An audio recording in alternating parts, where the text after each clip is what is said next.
Hey roamers, welcome back to another episode of Roaming with Rosie. Dexter and I are going to try and finish up that countertop today so that we can get that mounted back in the motorhome. So stay tuned while we get that finished. And if you haven't yet subscribed, please subscribe and hit that bell so you'll be notified next time we put out a new video. Hey roamers, let's roll that intro.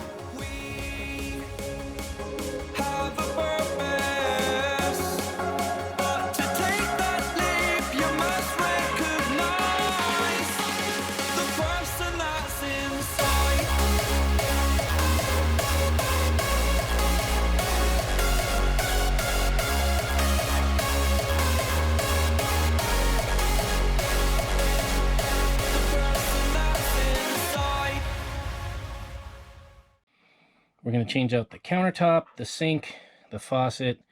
It's going to be all new. And then... There we go. What I'm going to do now is I'm using the old counter as a template.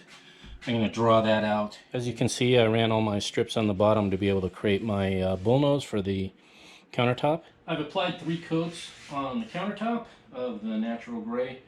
So the next step's going to be I'm going to do a light sand with 220 grit, and then I'm going to do my paint texture technique. The next step in the process is I have to trace a template for my sink. So what I'm going to do is I'm going to use this cardboard that I had in the garage, and I'm going to actually trace the sink itself. And then what I'm going to do is on that line, once I draw that line, I'm going to move in about 3/4 of an inch and then cut it on that line so that I have enough lip there for the sink to sit on. So I'm going to do that now. So this is the new sink we're installing. It's called hammered nickel. We thought this would look really nice. So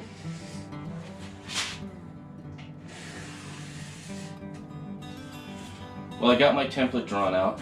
Now what I need to do is draw that onto the new countertop.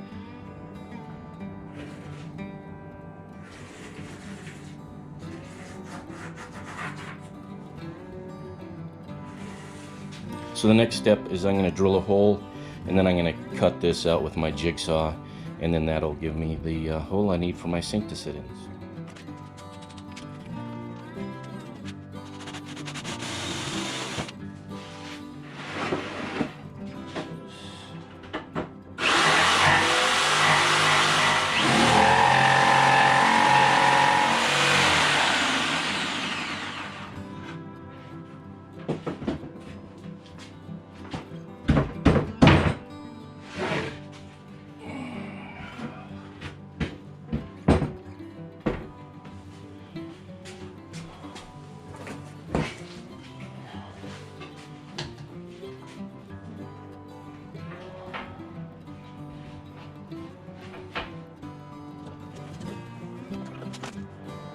Now we're at the step where we do our paint technique.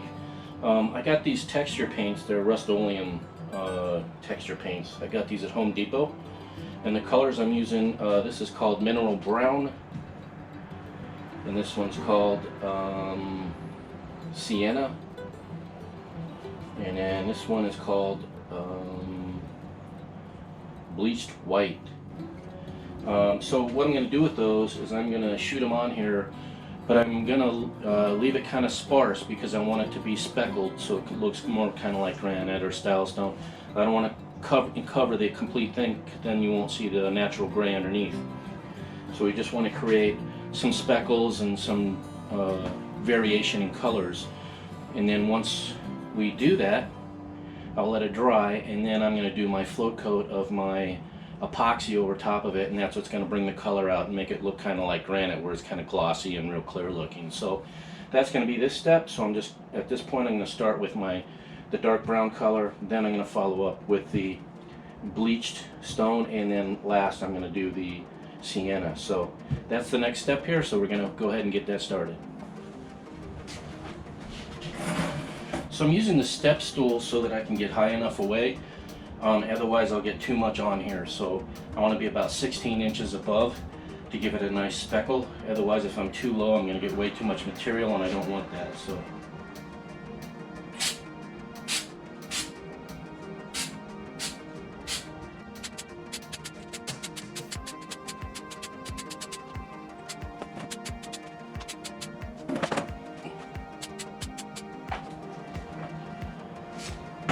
Okay, and we just do the same step with the bleached stone.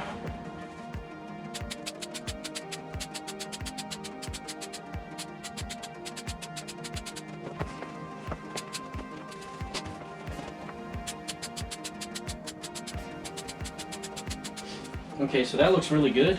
What I'm going to do now is I'm going to let it dry. I got to let it dry roughly about 4 or 5 hours because if you touch it too soon, this stuff will just spread all around. So we got a nice speckled look. It looks really good. And I'm going to do a light sand with 220 grit, and then I'm going to do my epoxy coat. So that's what's going to be next. The texture paint is dry, and here's what the final product looks like. With the three different colors that I chose, gave it a really nice look as far as variations in color. Once I put my epoxy on there, it's really going to bring that color out and really make it kind of stand out with that thick clear coat on there. The other thing that I did is I had to put down a tarp on the garage floor because the epoxy is going to drip a little bit, so I wanted to make sure and protect the floor. And then on the table here, I also put a tarp on that because I don't want to ruin my table as well. The other thing that I had to do is I had to level out my countertop. Because it's a self-leveling epoxy, we want to make sure that it's level, otherwise it won't level out correctly. So I got that all leveled out. My next step is I'm going to mix up my epoxy and then apply that. I'm going to do 2 coats. I'm going to do the first coat, let that cure, and then come back and do a final coat, and that'll give me a nice thick, deep, clear look. So another thing that I have going is I have a space heater going on in the garage. It's only 50 degrees in here, and I need to get it up 70 or above, otherwise the epoxy won't cure correctly. So I got the heater going. I'm using Famo wood glaze coat. I got that from Home Depot. Use equal parts of part A and part B to make the correct consistency. So, and then you have to have 3 buckets here. So I have the first bucket, you'll put equal amounts of part A and part B. In the first container, you mix it for 6 minutes. You pour the entire contents into the second container, stir it for another 6 minutes, and then pour that again into the third container, and that'll be used to do your pour. Then you pour the entire contents onto the countertop. We're going to spread it with this spreader right here. So I'm going to spread it around evenly, and then for the edges I'm going to be using a foam brush. So now I'm going to apply my epoxy.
Okay, now once we get it spreaded like I did, I spread it and then I chopped it. You saw me chopping it. That basically makes sure that we got complete coverage. So once I get the epoxy all laid out, the next step is I need to torch it. And what the torching does is it takes the bubbles out of the epoxy from when you mixed it and you're laying it out. So I'm going to torch it 3 times, and when I torch it, I want to stay, I don't know, maybe like 6 inches away. You don't want to get too close because what it'll do is it'll burn the epoxy, and you don't want to do that.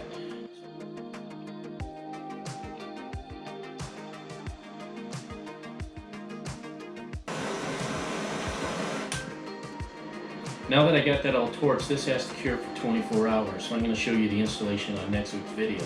In the meantime, let's continue our RV to AZ series with a visit to Chandler, Arizona, just 8 miles east of Phoenix.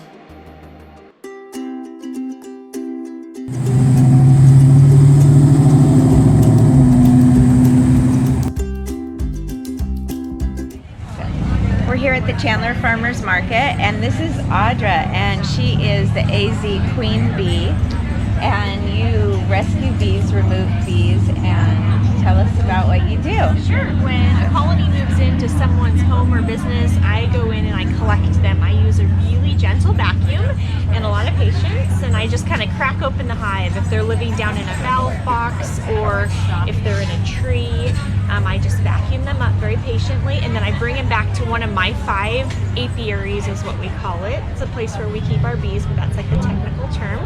And I rehome them in a new hive, and they get to live with me instead of becoming exterminated. And then once they settle in and get going and get strong, they make me beautiful honey. So I'm out here sharing my honey at the market today. It's so awesome. And these are your different honeys that you make, and they're very unique. Yes.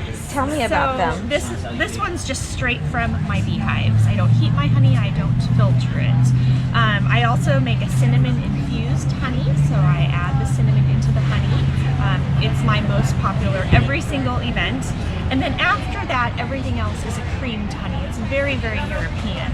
So it's honey that's crystallized, but the crystals are very small and delicate, and it turns it into a spread.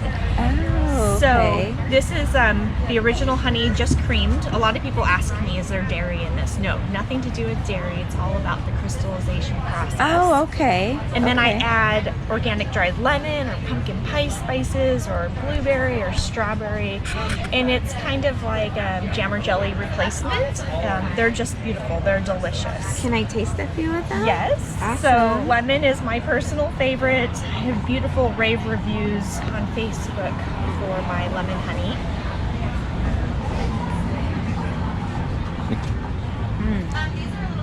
That would be so good in tea. Yes. What else would that be good for? I love to add that to salad dressings. Put some olive oil and vinegar and salt and pepper and some of the lemon honey or either of the strawberry or blueberry, one of the fruity ones, and emulsify it in. The lemon is also great over salmon or any grilled fish or broiled fish. Ooh, that sounds awesome. Right off the spoon. Nothing wrong with that. So all of my honeys are also excellent for local seasonal allergies. I do not filter my honey, so all of our beautiful pollens are in it. That's what I was going to ask. When you look in my honey really closely, you will find little spots, and a lot of people think those are imperfections. I actually call those prefections. That is real, true honey that wasn't run through a filter. When beekeepers put honey through a filter, it takes heat and it takes pressure to make that happen. And my personal feelings are that we really don't want to do that to this precious, precious honey that was given to us. And I hear a lot about how wherever you live, you should get local honey because of the antibodies, or how does that, what is that? Is that the allergies that it helps? Yep, so I'm not a doctor, but from what I've read is that your body is fighting those pollens that are in the air. So if you ingest those, the idea behind it is you are There's building up a tolerance for those. Yes. Wow.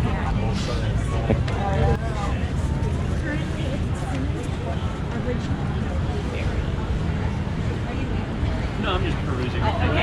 Which one should I try? This little girl is hungry, and I've got some honey on my finger, and if you look really closely, she's got her tongue out and she's slurping up the honey. It's called her proboscis. And because I'm being gentle with her, she is going to be gentle with me. Oh my gosh. How do you know it's a female?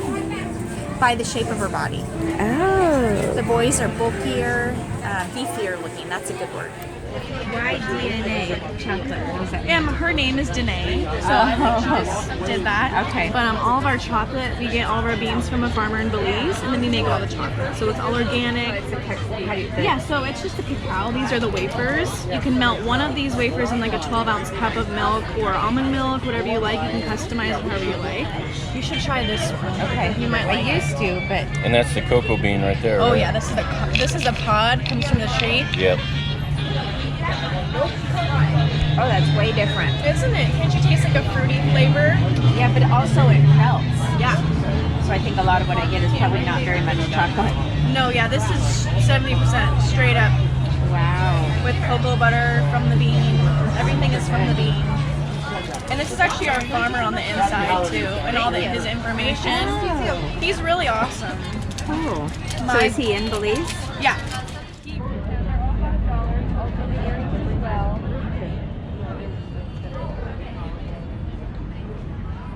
So this is the famous tumbleweed tree in Chandler. They put it up every year for the holidays. It's burned 7 times, so now they put all this special non-flammable paint on it to keep it from burning up again, I guess. 50 pounds of glitter, so it's pretty awesome. And they have, what, 1,200 Christmas lights. Those aren't the little twinklers, these are the bigger lights. We're here at Chandler Park and Ride, and we're in search of the world's most expensive tumbleweed. It's a $100,000 piece of artwork that was put here in the Park and Ride to pay tribute to Tumbleweed Park, Tumbleweed right? Park in the... So this is the tumbleweed, the $100,000 piece of artwork. And let me give you a little bit of a perspective about how big it is not.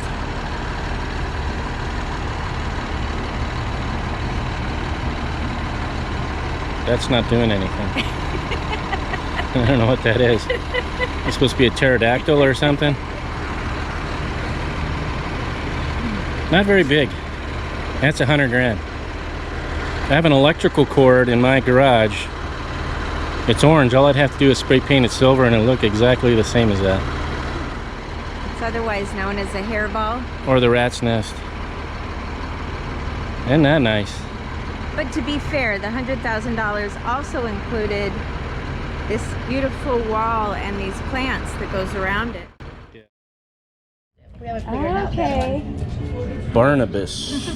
You smell my doggy. You smell our dog. We got a little boy at home. Oh, he's cute. Oh, goodness. Mom. Now we've started something. Is that Barnabas's elephant? Oh, thank you. He abuses his elephant.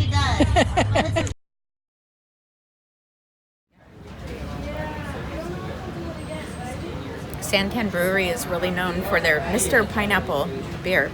They don't have it all the time, but right now in the winter, they've got pineapple. Did I look ridiculous? Pineapple.